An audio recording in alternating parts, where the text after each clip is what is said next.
incendies sont devenus un phénomène récurrent que nous considérons à la plateforme nationale de gestion des risques et des catastrophes comme un des risques majeurs, à côté des inondations, à côté des glissements de terrain et d'autres aléas climatiques qui emportent des vies humaines et qui brisent la vie d'une communauté et qui sapent en définitive le développement de notre pays.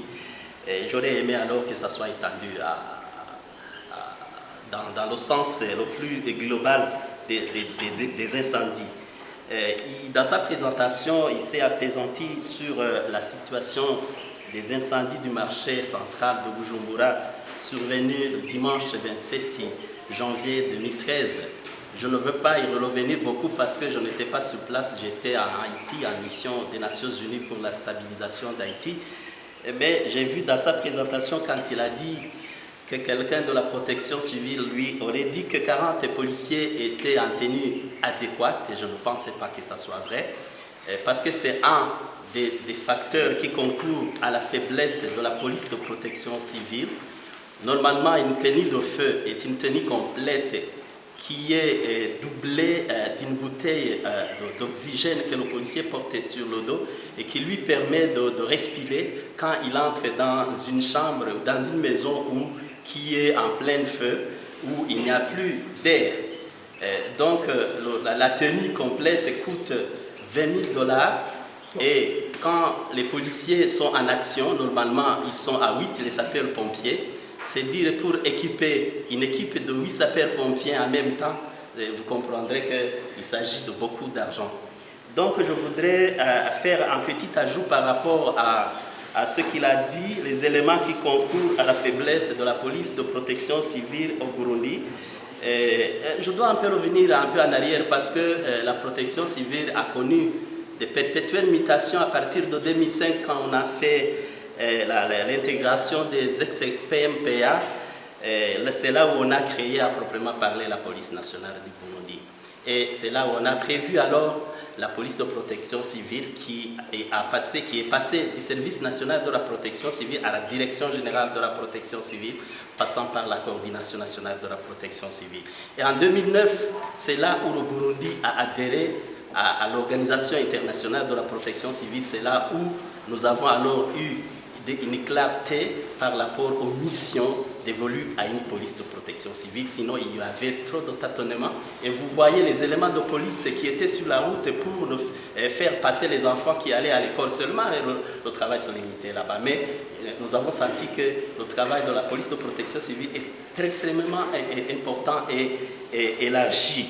Alors, quand chez nous, nous n'avons pas encore des unités de sapeurs-pompiers. Nous avons seulement des équipes qui se relayent pour faire ce travail et nous avons une insuffisance des équipements et matériels de secours parce que la mission essentielle de la police de protection civile, c'est de secourir les personnes, porter les secours à personnes, leurs biens et la protection de l'environnement.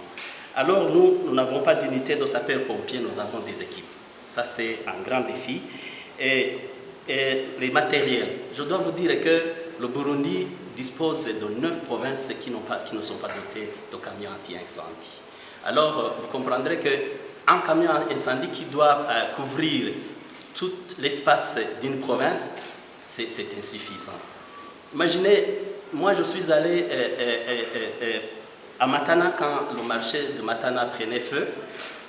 Je suis allé avec un camion anti-incendie chargé de l'eau. Pour monter les collines jusqu'à Matana, ça me prenait plus de 2 heures. Un camion de la protection civile qui venait me prêter secours, qui provenait de Rutana, a eu un accident et a failli tuer tous les policiers. J'ai dû appeler le camion anti-incendie de Gitega qui est venu me secourir. Et la capacité de contenance de ces camions, c'est dire que quand le sapeur-pompier actionne le camion, toute l'eau contenue dans le camion est épuisée dans 6 minutes. Et je devrais aller puiser de l'eau sur la rivière qui fait frontière entre la province de Bururi et Gitega, qu'on appelle Gitanga. Et il s'agit, on utilisait une motopompe pour charger un camion qui était garé sur la route. Et vous comprenez qu'il y avait un grand problème. Les marchés qu'on construit aujourd'hui, on ne laisse pas la place pour les camions, le passage des camions anti-incendie. Même là où ils sont prévus, les gestionnaires des marchés les attribuent aux personnes pour y faire le commerce. Et quand il y a un problème, le camion anti-incendie n'a pas de passage. Ça, c'est un grand problème. La régie des eaux, aujourd'hui, s'est inscrite dans la logique à proprement parler commerciale, parce que chaque goutte d'eau qui tombe ou qui est consommée, la régie des eaux doit s'assurer de qui va payer la facture. Et aujourd'hui, ici, à l'île de Bujumbura, nous avons seulement deux lieux où on s'approvisionne. Il s'agit d'en bas de l'hôtel, ici, l'hôtel Loca Golf, et à côté de l'ex-Verundi. C'est seulement là où on s'approvisionne. Et quand l'actuel ministère des Infrastructures aménage de nouveaux terrains pour les parcelles, on ne construit plus ces bouches d'incendie, on ne les aménage plus. Les nouveaux quartiers, Gasekewuye, Charama, Kigowe, vous ne pouvez trouver aucune bouche d'incendie. Ce n'est prévu nulle part. Et ça, c'est un grand problème. Quand vous allez voir dans les marchés, les kiosques sont construits en bois, et ça prend feu. Et les aménagements des marchés, on mélange les articles. Vous trouvez l'huile de palme, une dame qui est en train de chauffer pour vendre l'huile de palme à l'état liquide, et laisse le feu sans l'éteindre, et à minuit, à 1h du matin, le marché prend feu.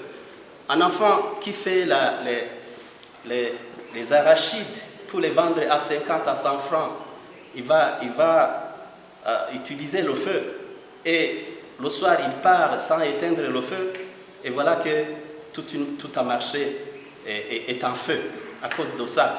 Et les souliers en plastique sont mélangés avec d'autres articles et ils sont inflammables. Tout cela. Dans les quartiers, quelqu'un qui a eu la chance d'avoir de l'électricité, un ami connecte avec des fils qui passent sur de petits arbres. Les fils sont perchés, vous les voyez dans nos quartiers, et puis il est alimenté en électricité. Et la résistance de ces fils est extrêmement faible, et c'est aussi une cause de ces incendies. Je ne suis pas en train de parler seulement des incendies des marchés. Je m'excuse, c'est pour cela que j'ai dit que j'aurais aimé que la présentation soit étendue beaucoup plus aux incendies dans le sens le plus élargi. Tout cela contribue, fait qu'il y ait vraiment un problème. Normalement, nous avons un téléphone numéro vert 113. C'est là où on reçoit les appels. Et il y a, quand vous allez dans vos téléphones de 110 à 119, ce sont des téléphones verts. Mais seulement, c'est le 113 qui fonctionne. Ça appartient à la police de protection civile. Et quand vous appelez même aujourd'hui, il y a quelqu'un qui vous reçoit, qui reçoit votre appel. Mais on nous appelle, on dit, on est à Kanyosha. Le camion se dirige à Kanyosha et les gens sont en train de s'amuser. Il n'y a aucun problème à Kanyosha. Et quand le camion quitte, part, il y a quelqu'un qui appelle de Kinama, et la situation de Kinama est réelle, alors que le camion est parti pour Kanyosha parce que l'appel n'est pas payant. Et vous comprenez, ça c'est le manque de conscience. C'est le manque de conscience, les gens s'amusent à appeler et on nous déroute. Et on n'a même pas les moyens de poursuivre quelqu'un qui a appelé, parce que nous, quand on demande à l'ONATER de nous aider pour pouvoir voir quelqu'un qui a appelé, ce service n'est pas payant. Alors l'ONATER est trop concurrencé, donc l'ONATER ne va pas faire son travail pour nous. C'est tout un problème. Quand le camion émet des sirènes pour demander le passage, seulement peut-être les ambulances, on se déplace. Mais pour les camions anti-incendie, les gens ne comprennent pas, ils ne veulent pas laisser le passage aux camions de la protection civile qui vont à mission. Et la personne qui ne veut pas se déplacer, il oublie que demain, ça va être chez lui où on va avoir des problèmes. Mais son manque de conscience est aussi un grand problème. On devrait normalement avoir des camions citernes qui pourraient charger nos camions. Parce que le grand camion que nous avons il a une capacité de contenance de 6 000 litres. L'UNICEF avait un grand camion qui peut contenir facilement 30 000 litres. Elle l'a doté à la Croix-Rouge.